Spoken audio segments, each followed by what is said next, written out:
Hello everybody, Sam from RoadTrailRun. Let's talk about the Puma Running Velocity Nitro. It's a $120 shoe releasing in March.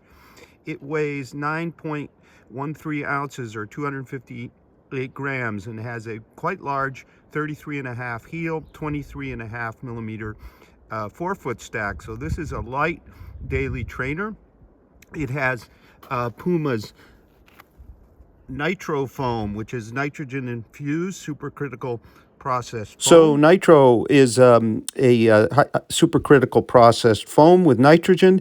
So it's somewhat similar to Brooks's DNA Flash in the Hyperion Tempo and the Catamount trail shoe, but it is softer here. You might also compare it somewhat to Skechers Hyperburst, where CO2 is in the mix with the supercritical processing. And its firmness and feel sits somewhere between the firmer Razor's foam and the Ride 8's foam. Let's talk a bit more about the midsole. Unlike the Deviate or the Liberate, we have our Nitro foam through here, and then we have a plug, if you will, of slightly firmer foam at the heel, which helps stabilize things for daily training. You can see it on both sides. Works really well. Makes it a touch firmer even maybe than the Deviate at the heel. The plastic TPU clip here extends around sort of as a horseshoe, I think. In terms of the outsole, it's PumaGrip. We're very impressed with PumaGrip in the Deviate, the carbon plated version here. You can see we have a pattern of lugs, small lugs, gripped really well the last few days because we've had a lot of kind of grit on the road from storm, even some washover. Transitions are easy and there's no noise from this outsole, which is great given the rigid rocker profile. Let's talk a bit more about the upper here. You can see it's sort of a linear pattern, and the feel and fit here is kind of tubular in effect, so it's a consistent feel all the way through.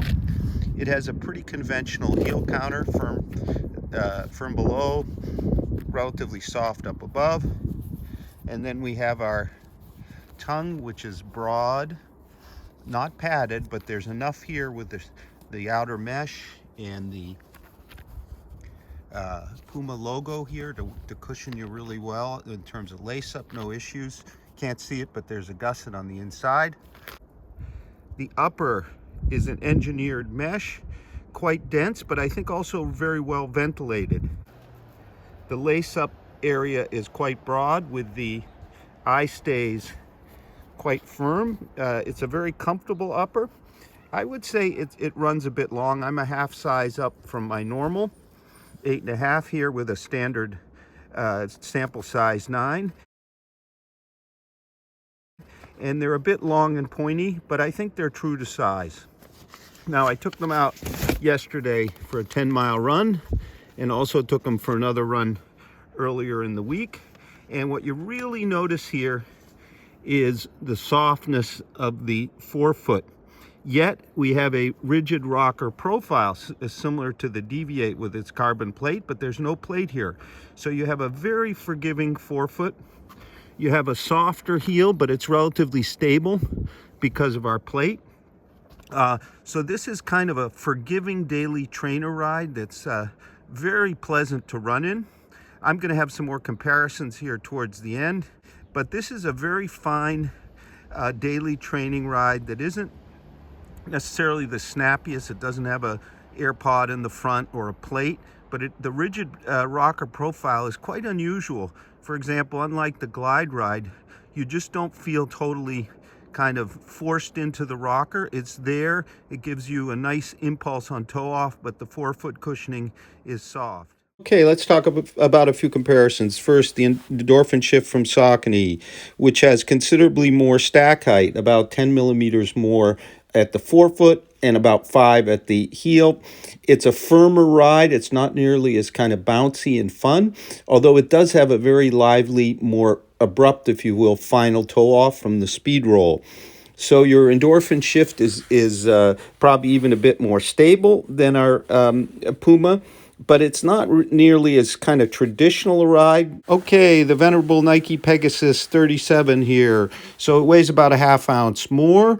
It has React foam and a big air pod in the forefoot, which is really noticed. It's kind of more explosive, if you will, but you really got to wind it up to feel it. The overall cushioning feel isn't nearly as soft and bouncy. And I think really for more general daily training, the Velocity is a better choice for me.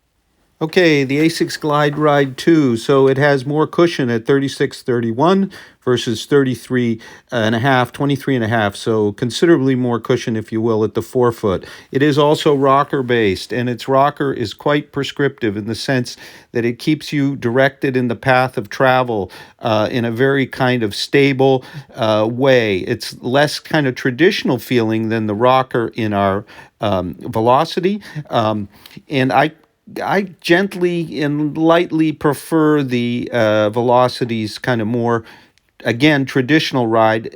Even though it's less cushioned, its cushion is livelier. The Nitro is kind of livelier and bouncier. So let's talk about some of the other members of the family. The Liberate here is the up-tempo trainer / racer. It's a flexible shoe. It weighs a mere 6.5 ounces or 184 grams. So this thing is super light, super flexible. It has the mono mesh upper. We have a initial full review here on the channel. So this is your up-tempo trainer, and it comes in at a remarkable $110. Then over here we have an unusual take on stability from Puma, the Eternity. It has a super soft, very unstructured toe box. It has the OptiFit system here, these bands that pull you in. So the midfoot is secure, although this is a roomy shoe. So those that kind of like a roomy foot, a broader foot, are really going to be happy here. Now, you can see it also has nitro foam and a much smaller clip on the heel than our other shoes in the collection. This is a very soft shoe for a stability shoe, or really any shoe. I'm going to show you the stability elements, but you can see the heel. The heel is scooped out, so this is a very soft landing at the heel, maybe a touch too soft for me, really. Now, the stability elements here are a soft foam rail above the Nitro. It's not really much firmer than the Nitro. Puma calls it Run Guide.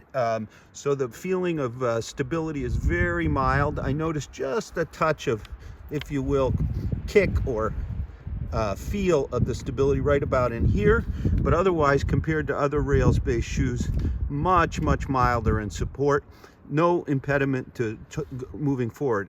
Also contributing to the stability is the almost full coverage of rubber, and especially the expanse at the forefoot. But there's plenty also of decoupling, so it does move along. The grip isn't quite as good as the others, which have more pronounced lug patterns. Moving forward, it is also a rocker-based shoe. It has a stiff profile, but sure doesn't feel like it. As with the other three shoes in the Nitro collection, the Eternity releases in March. It'll be $140. It has an 8mm drop and a 25-34 stack height, so almost the same as the Velocity Nitro, a bit more in the forefoot. Finally, the up-tempo long-run Deviate Nitro, which has a carbon composite plate. So it comes in at 9.1 ounces, 257 grams, so the same as the Velocity. It has about the same stack height. It has a more breathable, kind of more minimal upper, not quite the hold, but it is the shoe for your kind of up-tempo longer runs. The rocker is quite forgiving. It's present, so it's a bit more aggressive than the Velocity, but it's a fine option for those long, fast runs. Thank you very much for watching. We're going to have a full review of the Velocity Nitro real soon. We have multi-tester review of the Deviate on our site as well as video, and we'll have reviews of the Liberate and Eternity soon. We thank you for watching, and please subscribe to our channel.